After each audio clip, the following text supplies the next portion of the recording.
चलिए आज निकलते हैं। नमस्कार। तो चलिए आज निकलते हैं भारत के भूगोल के एक शानदार सफर पर। ये एक ऐसा देश है जहां प्रकृति के इतने अलग अलग रूप हैं कि यकीन करना मुश्किल हो जाता है। तो सोचने वाली बात तो यही है ना, कि भाई ये कैसे मुमकिन है, एक ही देश की सरहदों के अंदर दुनिया के सबसे ऊंचे पहाड़ भी हैं, सूखा रेगिस्तान भी है और ट्रॉपिकल आइलैंड्स भी। आइए इसी पहेली को सुलझाते हैं और भारत की इस अनक्रेबल विविधता के राज को समझते हैं। तो सबसे पहले साइज की बात करते हैं। अगर हम जमीन के क्षेत्रफल यानी एरिया की बात करें तो भारत दुनिया का 7वां सबसे बड़ा देश है। मतलब ये वाकई में एक बहुत बड़ा देश है। पर मजे की बात यह है कि इतना बड़ा होने के बाद भी भारत का जमीनी हिस्सा पूरी दुनिया की जमीन का सिर्फ 2.4% है। और जरा सोचिए, दुनिया की इतनी बड़ी आबादी इसी छोटे से हिस्से पर रहती है।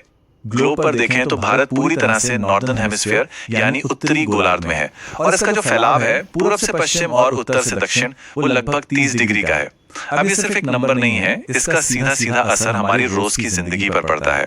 जैसे कि इसी बड़े फैलाव का नतीजा है कि जब देश के पूर्वी हिस्से यानी अरुणाचल प्रदेश में सूरज उगता है, उसके करीब करीब 2 घंटे बाद जाकर गुजरात में सुबह होती है।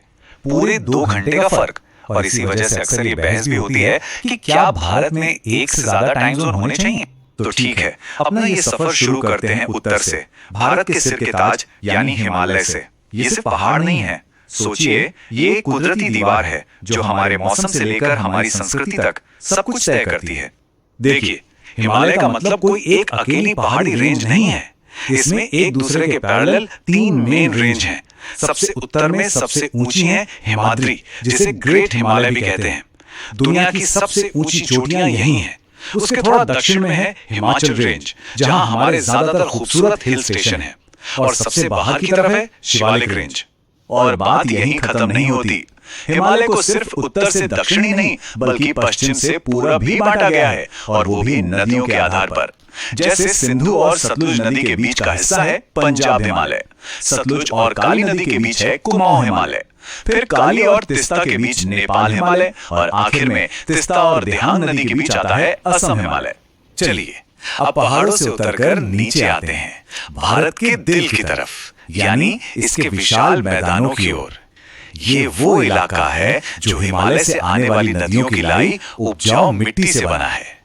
ये भारत का अन्न का कटोरा है और यहीं सबसे ज्यादा आबादी भी रहती है। लेकिन इसी मैदानी इलाके के पश्चिमी छोर पर कहानी बिल्कुल बदल जाती है और यहाँ हमारी मुलाकात होती है भारत के महान मरुस्थल यानी थार डेजर्ट से।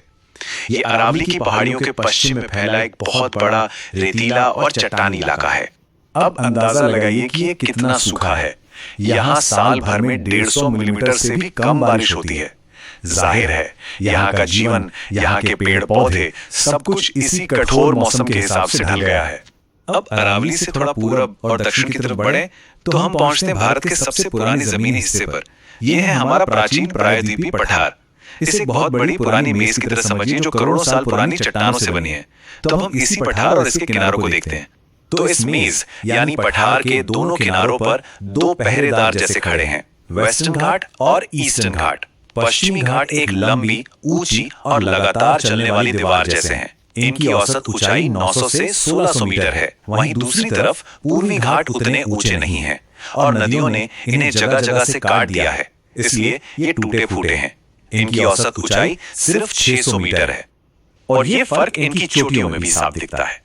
प्रायद्वीपीय भारत की सबसे ऊंची चोटी अनाईमुड़ी जो 2695 मीटर ऊंची है, वो मजबूत पश्चिमी घाट में है, जबकि पूर्वी घाट की सबसे ऊंची चोटी महेंद्रगिरी उससे काफी कम ऊंची है। और हाँ, पूर्वी तट की बात हो और चिल्का झील का जिक्र ना हो, ऐसा कैसे हो सकता है? ये भारत की सबसे बड़ी खारे पानी की झील है और बायोडायवर्सिटी का एक बहुत बड़ा खजाना भी। तो चलिए इस सफर के आखिरी पड़ाव पर चलते हैं और भारत के द्वीपों और इसकी विशाल जमीनी सरहदों पर एक नजर डालते हैं। भारत के पास 2 मुख्य द्वीप समूह हैं। एक तो अरब सागर में लक्षद्वीप जो कोरल यानी मूंगे से बने हैं, मतलब लाखों छोटे छोटे समुद्री जीवों के ढांचे से, और दूसरी तरफ बंगाल की खाड़ी में है अंडमान और निकोबार। ये असल में समुद्र के नीचे से निकले ज्वालामुखी पहाड़ हैं। और यहीं पर एक और हैरान करने वाली बात है, भारत का इकलौता एक्टिव ज्वालामुखी यानी सक्रिय ज्वालामुखी जिसका नाम बैरन आइलैंड है, वो यहीं अंडमान और निकोबार द्वीप समूह में ही है। तो ये तो हुई समंदर की बात। जमीन पर भी भारत की सीमाएं बहुत लंबी हैं। सबसे लंबी जमीनी सीमा बांग्लादेश के साथ है, जो करीब 4097 किलोमीटर है। उसके बाद चीन और पाकिस्तान के साथ भी हमारी बहुत लंबी सीमाएं हैं, जो दुनिया के कुछ सबसे मुश्किल और ऊंचे इलाकों से गुजरती हैं। तो कहां से शुरू किया था हमने? बर्फ से ढके पहाड़ों से, फिर हम आए विशाल मैदानों में, पुराने पठारों पर, और आखिर में पहुंचे धूप में नहाते समंदर के किनारों तक। ये सब देखकर एक बड़ा सवाल मन में उठता है कि इस जबरदस्त भौगोलिक विविधता ने एक ही देश के अंदर इतने सारे अलग अलग कल्चर, इकोनॉमी और इतिहास को आखिर कैसे बनाया होगा? इस पर सोचिएगा जरूर।